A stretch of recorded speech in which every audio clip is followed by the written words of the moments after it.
It's filled with oxygen tanks, bandages, and medical supplies, but this is no normal ambulance. 1, 2. 1, 2. Turn 3, 4. 3, 4. You can totally say, you know what, I surrender to the food and I will get it. Do you surrender? No. Never, never. Nowadays, it seems all we hear is go green, eat local, buy local. Now, varying from week to week, her clients aren't exactly sure what is going to pop up in this box, but they tell me it's that mystery that keeps them hooked. But think about going through a haunted house. Your heart is racing. How much? And is it safe? All right, here we go. Are you ready? I am so ready. Question number 1. So while we're here, what are these? Well, these are beef short ribs, so they don't look that short, obviously. No, but they actually look when kind of you're- long. Less pushing and shoving for sure. Some shoppers that headed out for Black Friday last night are asking, where is everyone? Don't let these decent November temperatures fool you. The S word is coming, and its unexpected arrival is causing some business owners to race against the clock. In my hand right now, ooh, that's hot, is a glazed donut burger. Are you insane? Like, what? This is crazy. It's like a heart attack waiting to happen. And my friend, what is actually on this burger? Well, we were at the Hamburger Fest, so we decided to step it up a little notch. If you're going to be at the Hamburger Fest, you got to do something a little different. This is the glazed donut, a smoked Gouda cheese, and bacon. Oh my gosh. On Thursdays, we package them all up into mixed boxes. What's in the box? These. Fruits and veggies deemed too ugly to sell in stores. I like to say, save time, save money, save the planet. But Ashley Weingart sees perfection in the bumps and bruises. Her company, Perfectly Imperfect, takes those unwanted fruits and veggies from grocery store distributors like Giant Eagle and Heinen's. Using more of this food that might be imperfect looking on the outside, but's totally fresh on the inside. Then the company boxes them up and ships them out to her clients in Cleveland. Now, varying from week to week, her clients aren't exactly sure what is going to pop up in this box, but they tell me it's that mystery that keeps them hooked, which is great for people like Allison Gruba. It's also caused me, too, to be creative with my recipes. Who says now she cooks more and shops less while throwing out fewer meals. I did not realize that so much food is wasted. Weingart says she did, and that's why she started her company. We estimate that so far we have redirected about 100,000 pounds or more of food that might otherwise be wasted. Waste that equals up to 40% of our food here in the U.S. Now, Ashley tells me whatever they can't use, they send to a local composting company, so literally nothing goes to waste. Lauren Wilson, News 5. Okay. So this plate right here is the components of our pork. Okay, so this is like a pig in pieces. This is a pig in pieces. Okay. Exactly. Perfect. Before you sit here watching them do this, they're spending the day doing this.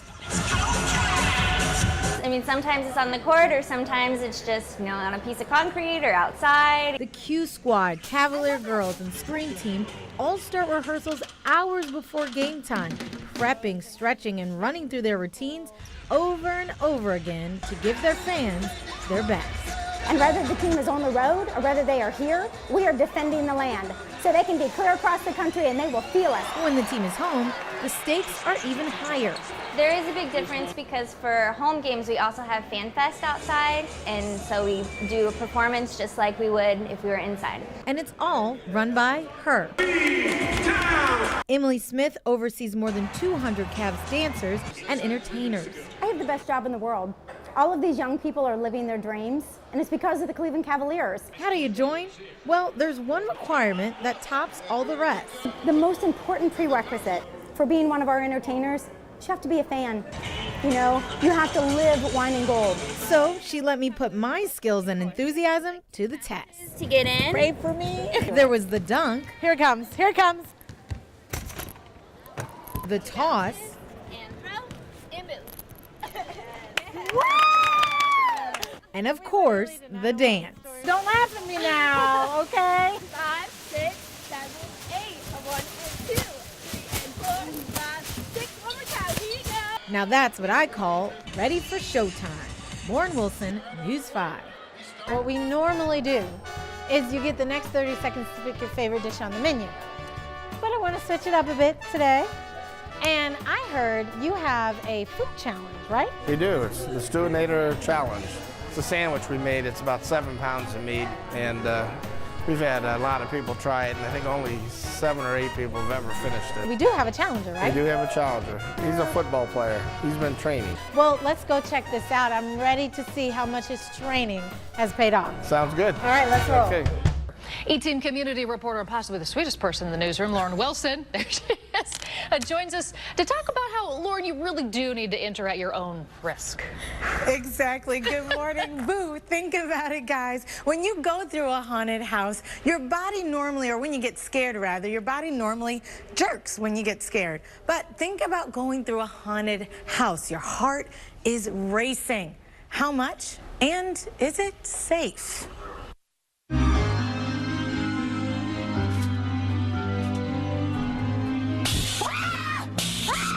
Pause, rewind. Before I got there, I was here. I'm about to have the scariest fright of my life, possibly, in the extreme nightmare haunted house here at Spooky Ranch. My heart rate right now is about average, around 70 to 75 beats per minute. Pretty normal for my age. But once I entered, that changed. We'll be tormented, tortured, and even touched in this house tonight.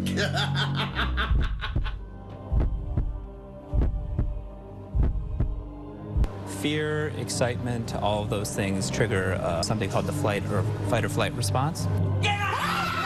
And he says you could pass out or even have a heart attack if your heart rate peaks too high. And what this does is it causes the heart rate to increase. It actually has the heart start squeezing more robustly. Remember that scene? One of my biggest scares, peaking at 110 beats per minute. For someone like you, that actually means you probably weren't that afraid.